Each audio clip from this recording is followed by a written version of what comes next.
ni he saludado, ni le he agradecido a Héctor que viniera, que se ha pegado también un buen tute de carretera por llegar aquí.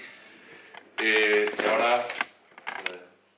Yo, con permiso de todos, me voy a poner de pie, porque me siento más cómodo y creo que en fin, estoy más cercano y también hace más fácil que se capte mejor la atención. Ah, bueno. Ostras, no había caído yo en eso. Ahora que se vuelva loco y ya está. Bien, buenas tardes a todos y todas.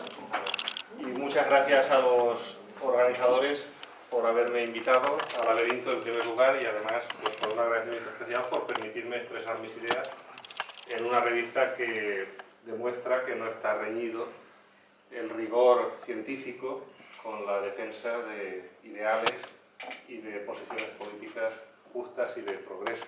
Muchas gracias de verdad, muchas gracias también a mis compañeros y amigos del Frente Cívico de Jaén y a Jaén Ciudad Habitable por la invitación y por haberme permitido hablar aquí. Yo voy a intentar en 20 minutos esbozar algunas ideas sobre los temas que han ido surgiendo con el fin, en fin de transmitiros algún planteamiento y quizá pues, estimular la lectura de todos esos materiales que se están preparando y que están a vuestra disposición, la revista y los libros que se han traducido. Me gustaría empezar evocando la que seguramente sea mi novela favorita. Me refiero al retrato de Dorian Gray, una novela de un escritor inglés llamado Oscar Wilde, que seguramente algunos o muchos de vosotros conocéis. Cuenta la historia de un joven agraciado con una belleza sublime que impresionaba a quienes la contemplaban. Un pintor amigo suyo logró pintar un retrato que reproducía e inmortalizaba la belleza de Dorian Gray. Era un retrato mágico. Al contemplarlo, Dorian Gray comprendió inmediatamente que su belleza se marchitaría con el paso del tiempo, mientras el cuadro permanecía incólume. Comprendió que él envejecería y el cuadro permanecería joven. Ahora veréis a dónde quiero llegar. Atormentado por este pensamiento, deseoso de conservar eternamente la juventud, Dorian Gray invocó al diablo y le propuso un pacto. Él permanecería joven y sería el cuadro el que envejecería. El diablo aceptó el pacto y se apoderó de su alma. Desde ese momento y durante décadas, Dorian Gray se entregó al libertinaje y a la perversión, cometiendo todo tipo de crímenes, violaciones, asesinatos, abusos, conservando una juventud que parecía eterna. Todo tipo de crímenes sin experimentar ningún cambio. No os contaré cómo acaba la novela, pero me viene muy bien esta historia triste y llena de melancolía para ilustrar la relación entre centro y periferia que la aparición del euro y la suscripción del Tratado de Maastricht ha acabado provocando en el seno de la Unión Europea. Una Europa en la que los países fuertes del centro, como Alemania, Holanda, Finlandia, se mantienen jóvenes y frescos, y los países del sur de Europa envejecen y se afean, donde los países fuertes del centro conservan su soberanía, preservan su competitividad y pueden financiar su estado del bienestar a costa de la destrucción de la soberanía, la destrucción del bienestar y la pérdida permanente de soberanía de sus compañeros de moneda de la periferia europea, o sea, de nosotros. En esta alegoría que acabo de trazar, el Tratado de Maastricht representa el pacto con el diablo que convirtió a una parte de Europa en el inmortal Dorian Gray y a otra parte de Europa, es decir, a nosotros, en su penoso retrato. La cuestión es cómo fue posible que lo que inicialmente era un proyecto que tenía connotaciones después de la Segunda Guerra Mundial, pacifistas, para evitar que se reprodujesen las tragedias que habían tenido lugar en Europa, acabase desembocando en un proyecto de estas características. Para poder comprender esto, cómo fue posible que degenerase en el Tratado de Maastricht y en la aparición del euro, necesito muy brevemente, para situaros a todos, remontarme a la última gran crisis del sistema capitalista mundial anterior a la presente. Necesito hacer referencia muy breve a lo que se llamó en su momento la crisis del petróleo que azotó el sistema capitalista mundial durante los años 70. Los años 70 fueron unos años de competencia creciente entre las economías y de muchas dificultades económicas, de un contexto internacional muy complicado. Pues bien, en aquel contexto había un país que tenía una ventaja sobre el resto para proteger su crecimiento a base de exportación. Ese país era Alemania. Y la ventaja que tenía sobre el resto para favorecer sus exportaciones era la existencia de un mercado común trabajosamente construido durante décadas después de la Segunda Guerra Mundial, que le permitía tener un espacio vital, un Lebensraum, y favorecer su crecimiento a base de exportaciones. Y efectivamente, con el tiempo, las exportaciones alemanas se fueron convirtiendo en un elemento fundamental para el desarrollo industrial de Europa. Las exportaciones no eran solo los coches Volkswagen, los frigoríficos, las lavadoras. Las exportaciones eran también bienes de equipo imprescindibles para el desenvolvimiento normal del aparato industrial de Europa. Alemania cada vez más se revelaba como una economía capaz de producir eficientemente todo tipo de bienes, pero también se revelaba cada vez más como una economía incapaz de generar endógenamente la demanda necesaria para absorber su producción industrial. Pero tenía una ventaja. Tenía un mercado común, un espacio vital que le proporcionaba la porción de demanda necesaria para comprar sus productos, para absorber su producción industrial. Bien, por no alargarme mucho, este es, en síntesis, el contexto en el que se produce la aparición del euro, el contexto que explica las características fundamentales que adquirió el proceso de construcción europea a partir de los años 80 y sobre todo ya en la década de los 90. ¿Cuál era el objetivo fundamental del Tratado de Maastricht y de la moneda única? En coherencia con este contexto que he descrito, el objetivo era reforzar la posición exportadora de Alemania como exportadora neta de todo tipo de bienes de consumo y de bienes de equipo, y como importadora neta de demanda general. En definitiva, reforzar su posición en el esquema europeo. Más claramente todavía, perpetuar e incrementar los excedentes comerciales de Alemania sobre el resto de Europa y específicamente sobre la periferia europea. Y en efecto, como ha señalado Javier en una exposición que me ha parecido magistral, lo que había detrás de esta estrategia era una determinada forma de concebir la construcción de Europa, una determinada manera de pensar en la organización económica de Europa, basada en la existencia de un centro exportador con superávit comercial, con economías fuertes y una periferia importadora, deficitaria, dependiente, subdesarrollada. Esto era lo que había detrás. Y efectivamente esta concepción de Europa tiene raíces mucho más profundas de lo que a veces se quiere reconocer. Y esas raíces efectivamente están, entre otros aspectos, en la geopolítica nazi, que define ya muy claramente esta idea. Bien. Esta estrategia tenía un pequeño problema. Había un palo en la rueda que la bloqueaba.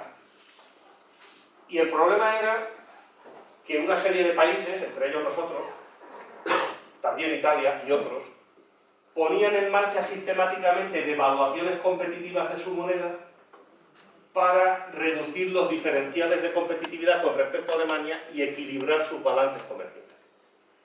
Y por lo tanto, esto suponía un problema para esta estrategia alemana. Y este es el motivo fundamental por el que Alemania acabó aceptando el euro y le imprimió toda una serie de características a las que luego me referí. Por lo tanto, el motivo por el que Alemania impuso el euro no admite dudas de ningún tipo. Es algo que está suficientemente claro. Más dudas podríamos tener de por qué lo aceptamos nosotros. Este es otro debate y sería muy largo, no voy a detenerme. Podríamos mencionar la molestia que le suponía a las clases dominantes esas devaluaciones competitivas de la moneda que cada cierto tiempo provocaban que perdieran valor sus cuantiosas sumas depositadas en cuentas corrientes. O más profundamente todavía podríamos pensar que detrás de eso había la percepción por parte de las clases dominantes de una oportunidad histórica para construir un marco jurídico-político genuinamente neoliberal que pulverizase el poder negociador del movimiento obrero y de los sindicatos. Bien, estas son causas, podríamos hablar de la corrupción, en fin, no voy a detenerme en ello, pero me interesa resaltar, sobre todo situaros en el contexto de los años 80 y 90 y los objetivos fundamentales de la unificación monetaria de nuestro continente. Más allá de eso, la idea central es que la aparición del euro en un continente atravesado por tremendos desequilibrios comerciales y económicos alteró de manera radical la economía política europea. Si recordáis, los más veteranos lo sabéis, cuando antes de la aparición del euro cualquier país, por ejemplo el nuestro, entraba en crisis, lo primero que hacía, ¿qué era? Devaluar la moneda. ¿Con qué finalidad? Fundamentalmente, abaratar las exportaciones, encarecer las importaciones, ganar competitividad y equilibrar la balanza comercial. Y luego con un objetivo secundario estrechamente ligado a este: proteger la producción autóctona, obligándonos a comprar productos fabricados en España y disuadiéndonos de comprar productos fabricados en el exterior por el encarecimiento de las exportaciones. Esto tenía una importancia tremenda para países como España o Italia, que sistemáticamente, como he dicho, recurrían a devaluaciones de la moneda para equilibrar sus balanzas comerciales con Alemania. Si recordáis, entre los años 92 y 95, el gobierno de Felipe González devaluó la moneda, la peseta, hasta en 4 ocasiones, haciéndole perder hasta un 25% de su valor en los mercados de divisas internacionales, que no es poca cosa. Un 25% del valor de la peseta en 3 años. Pues bien, lo que vino a hacer el Tratado de Maastricht y la aparición del euro fue alterar radicalmente este equilibrio. ¿En favor de quién? En favor de Alemania, que neutralizó definitivamente las posibilidades futuras de devaluación de la moneda y en detrimento de los países del sur de Europa, que se vieron privados de la herramienta fundamental y casi única de que disponían para ajustar la economía en situaciones de crisis.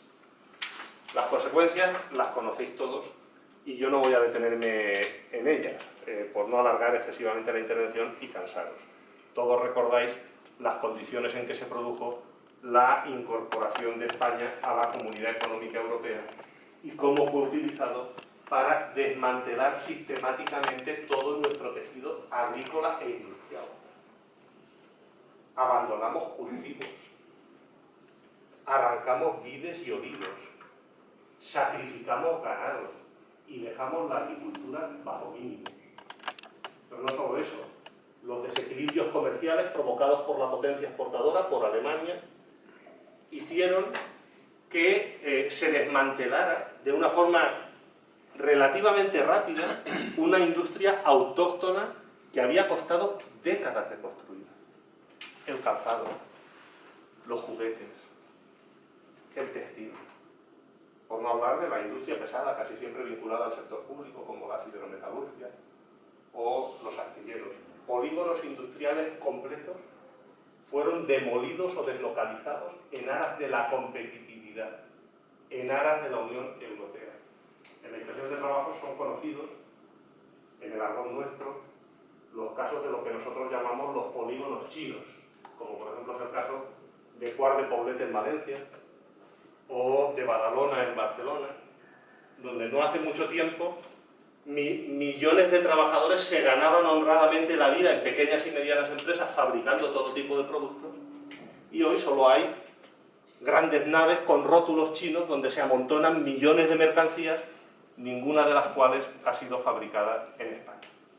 Bien, pues estas fueron las consecuencias de la alteración del equilibrio de la economía política europea, de la geopolítica europea, provocada por el Tratado de Maastricht y la aparición del euro. Me interesa resaltar, y voy llegando al centro de mi intervención, cómo fue posible, cuál fue la forma en la que se llevó a cabo este proceso. Porque si desentrañamos algunas características muy básicas del marco jurídico-político que se fue construyendo, aparecerá enseguida la verdadera jerarquía de poder que existe en el seno de la Unión Europea. Si os fijáis, lo que se hizo fue construir un marco jurídico-político genuinamente neoliberal que lo que pretendía era reducir a la mínima expresión la gestión de las economías a través de las políticas macroeconómicas. Este fue el objetivo fundamental de la Unión Europea desde el Tratado de Maastricht hasta prácticamente el presente, con los últimos tratados que intentan reforzar lo que se llama la gobernanza de la zona euro, el pacto del euro, el pacto de estabilidad, etc. Y para hacerlo, lo que hicieron fue fundamentalmente bucear en los precedentes históricos y en las fuentes ideológicas de Alemania. Y aquí tiene mucha importancia las cuestiones que ha comentado Javier a lo largo de su intervención. Fundamentalmente hicieron tres cosas, que paso a resumir muy rápidamente. La primera ya la hemos comentado, la desaparición de las monedas nacionales, que eran un atributo fundamental de la soberanía de los países. Con la desaparición del tipo de cambio bilateral y condicionando la evolución del tipo de cambio a la evolución del conjunto de la Unión Europea, lo que acabó redundando en beneficio de Alemania. Para hacer esto no tuvieron que mirar muy lejos, ya lo ha señalado Javier. El precedente inmediato de la unificación monetaria de Europa fue la unificación monetaria de Alemania, que fue una experiencia exitosa de las clases dominantes alemanas para anexionarse un territorio gigantesco y los ingentes recursos colectivos acumulados por la República Democrática Alemana. Lo que hicieron fundamentalmente, esto lo explica muy bien Rafael Pock en un libro magnífico que os recomiendo, que se llama La Quinta Alemania, lo que hicieron fue establecer la paridad entre el marco de Alemania Federal y el marco de Alemania Democrática, y eso produjo, en cuestión de meses, de poquísimos años, un proceso de anexión, de absorción de la economía de Alemania del Este por parte de las grandes multinacionales y del capital de Alemania Federal. Las empresas de Alemania del Este no podían competir en las nuevas condiciones y se veían obligadas a cerrar, se veían obligadas a vender a precio de saldo a las firmas alemanas que las iban comprando. Por cierto, esto no solo pasó en la industria. Viene un artículo muy bueno este mes en Le Monde Diplomatique, donde esto pasó también en la tierra. Y de hecho está pasando todavía, porque ese proceso ha avanzado mucho más lentamente en lo que ha sido la privatización de la tierra, que todavía está en marcha, que en la privatización de la industria. El caso es que el diferencial de competitividad en un contexto de unificación monetaria entre Alemania del Este y Alemania Occidental fue lo que provocó la desindustrialización violenta de Alemania Democrática, la emigración de casi 4 millones de personas que se quedaron sin empleo, e incluso el hecho de que ciudades enteras que tenían un sentido industrial en Alemania Democrática se se vieran prácticamente despobladas y perdieran todo sentido económico y toda funcionalidad industrial. Esto es lo que pasó y este es el precedente inmediato de la unificación monetaria de Europa. Pero además de eso, hicieron una segunda cosa que fue decisiva, que fue crear eso que ahora se llamó el Banco Central Europeo, una autoridad monetaria absolutamente independiente del poder político, que busca evitar cualquier tipo de interferencia política, es decir, democrática, en la ejecución y en la gestión de la política monetaria. Sabéis que la política monetaria, fundamentalmente, lo que hace es controlar la oferta monetaria, la cantidad de dinero en circulación, y velar por eso que se llamó la estabilidad del precio. Pues bien, para diseñar esta estructura, lo que hicieron fue bucear en la propia historia de Alemania y en la creación del Bundesbank en 1957, siendo que sabéis que establece un riguroso objetivo de déficit presupuestario del 3% del Producto Interior Bruto. Bueno, trato de ir rápido para alimentar todo esto, para generar un consenso de masas alrededor de esta idea, alrededor de este marco político-jurídico. Se puso en circulación una ideología que hoy en día aglutina a sectores muy importantes y mayoritarios de la sociedad alemana. Y esa ideología era la leyenda que de alguna manera califica a los países del sur de Europa y a las poblaciones del sur de Europa como vagos, como gandules, como huelguistas, como irresponsables, y a los países del centro y del norte de Europa como trabajadores, eficientes, productivos, etc. Si no entendemos esto, no entendemos cómo es posible que en la sociedad alemana exista un consenso tan fuerte en sectores tan amplios de la sociedad. No olvidéis una cosa, y es que la estrategia que ha señalado Javier, que fundamentalmente consiste en arruinar a tu vecino, que es lo que están haciendo, la estrategia neomercantilista de crecer a base de exportaciones, la puso en marcha un señor que se llamaba Schröder, que era socialdemócrata, por cierto, con el apoyo de un partido que eran los verdes, que se supone que eran la izquierda radical de Alemania, y con el consenso, y no es cosa menor, de los sindicatos. Y no olvidéis que Merkel gobierna en gran coalición, es decir, gobierna en coalición con los socialdemócratas. Quiero decir que detrás de esta estrategia está detrás la izquierda, la derecha, los sindicatos, y hay complicidades importantes en sectores mayoritarios de la sociedad alemana. Yo ya sé, y algún artículo de la revista lo dice, y yo no estoy de acuerdo, yo ya sé que los alemanes sufren mucho. Los alemanes sufren mucho, tienen mini-jobs, hay pensionistas que trabajan porque no llegan a fin de mes y sufren mucho las consecuencias de esta política. Pero luego van todos a votarle en masa a la Merkel, que en las últimas elecciones obtuvo el resultado más amplio en la historia de la democracia alemana. En el fondo lo que hay es un gran consenso alrededor de un patrón de crecimiento que consiste en arruinar a sus vecinos porque saben qué es lo que les permite financiar su estado del bienestar y lo que les permite conservar su soberanía. Yo sé que esto, dicho así, suena mal, suena antiguo, ya está con la germanofobia, pero es la realidad y yo trato de transmitiros pues bueno, un poco el planteamiento que tengo en la cabeza alrededor de estos temas, ¿no? Bien, llego al final ya de mi intervención. Si el tipo de cambio ha desaparecido, si la política monetaria ha sido transferida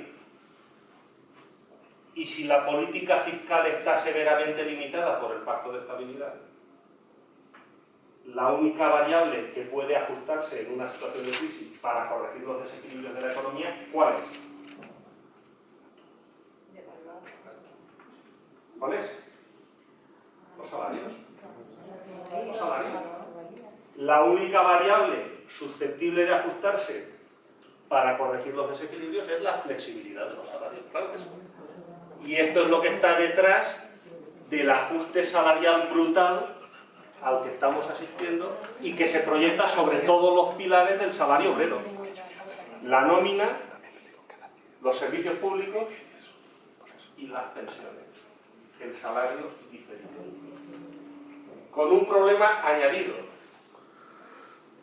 Y es que los déficits comerciales hay que financiarlos.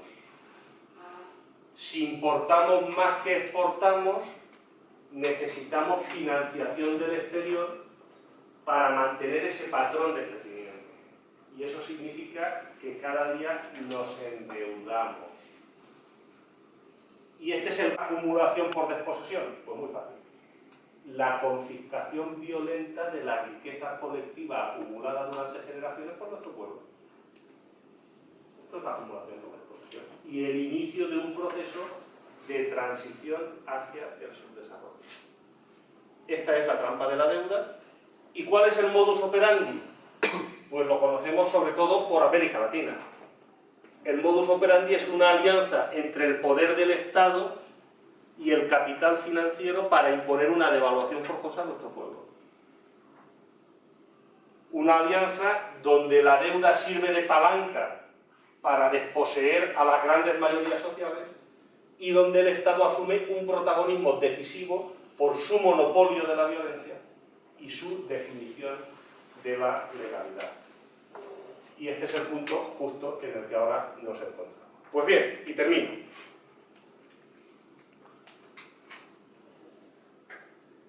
Llegados a esta fase, todavía hay sectores de la izquierda española y europea que plantean la necesidad de reformar la eurozona, que critican la fragmentación de la política fiscal, la actuación del Banco Central Europeo, que siempre abandona a los estados cuando atraviesan por dificultades, pero no tienen ningún problema en facilitar abundante liquidez a los bancos, y que por lo tanto proponen, en coherencia con este análisis, una serie de reformas. Crear una autoridad fiscal, abolir el Pacto de Estabilidad, reformar los estatutos del Banco Central Europeo para que pueda facilitarle préstamos a los estados. Incluso se plantea la posibilidad de un euro bueno. Un euro bueno con un salario mínimo interprofesional. Una reorientación completa de las alianzas internacionales del país. Nada será posible sin la independencia militar de España. Ahora que está tan de moda